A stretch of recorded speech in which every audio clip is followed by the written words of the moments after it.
any outside activity. You can boil your water, even you can drink it after the cooling.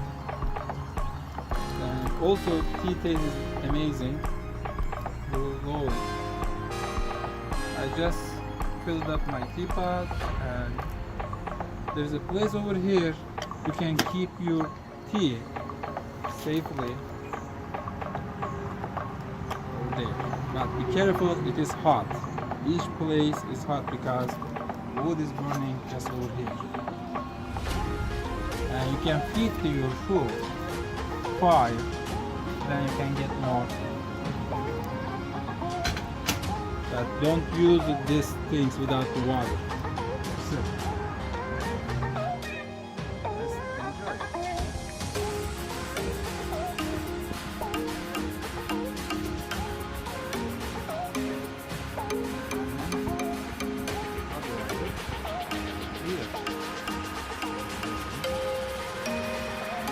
You can make your darker tea or tea.